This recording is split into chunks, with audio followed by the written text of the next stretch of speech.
Hello everyone, this is Gajendra from Digital Library Pharma. Welcome to the another episode on analytical method validation. In this episode, we will continue our discussion on robustness studies. In our previous episodes, we learned and discussed on identifying the critical method parameters by using Ishikawa fishbone diagram and FMEA approach. In this episode, we will evaluate each of these parameters one by one.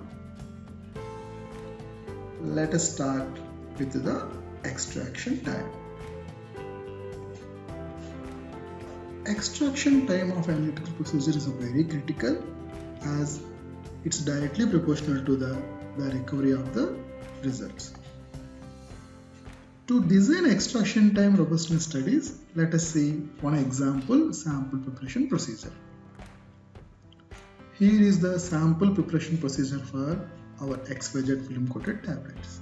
The method says transfer 10 tablets into 100 ml volumetric flask, then add 70 ml of diluent, followed by a sonication of 30 minutes with intermittent shaking. In this method, the sonication of 30 minutes with intermittent shaking is the extraction time. So we need to identify the impact of this extraction time on final outcome of the results. How to do it? So you need to design the robustness studies for the sonication time. This is the sonication time as per test method. So usually we will do lower and higher approach of plus or minus. Really, it's depend upon the knowledge of your test procedure obtained during the method development. Here, I am planning for about 10 minutes in both higher and lower range. So 10 minutes higher range, that means about 40 minutes sonication time. Similarly, 10 minutes in lower range, that is 20 minutes of sonication time.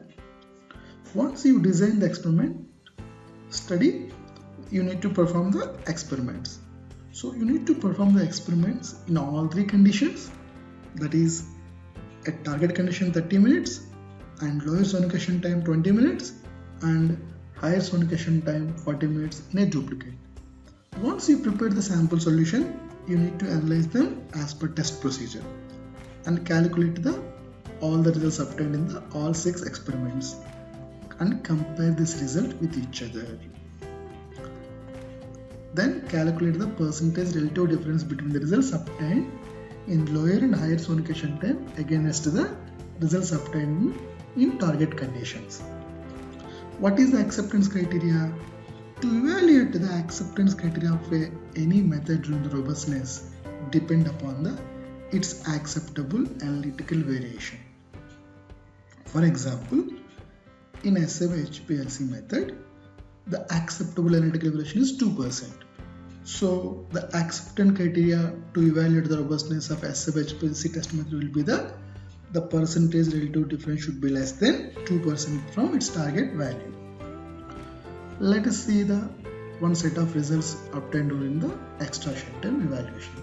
This is one set of results. Here you got about 99.7% assay in lower extraction time and 100% in target conditions and about 99.4% in higher extraction time.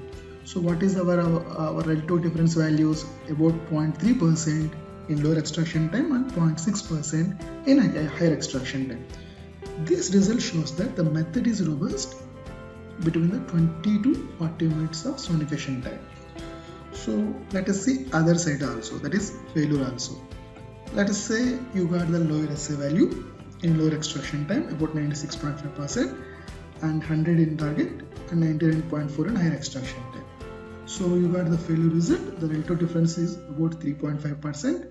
So what you need to do, so you need to perform another experiment by modifying the lower extraction time from 20 to 25 minutes and perform the experiment and calculate the result until you got the successful result. So once you generate the result, you need to update test method by providing the control strategy. So you need to provide a note as a precautionary by sensitizing the people about the method and its sensitivity towards the lower extraction times.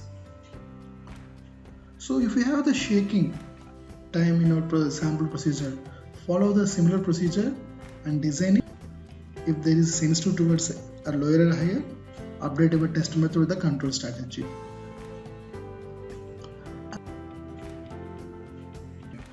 So in our next episode, we will discuss on the solution stability,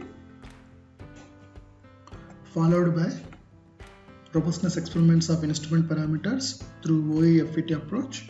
Finally, we will conclude our robustness discussion after discussing the robustness through DOE approach, that is design of experiment approach. As I explained in my previous videos, so very exciting content is coming in this channel. Apart from the ongoing series on method validation, from July onwards, there will be a series on every week on method development through QBD approach, followed by 72 episodes on stability studies, finally 36 episodes on the QMS investigations. I hope you liked my video. If you like my video, wait for my next video. Until then, have a good time.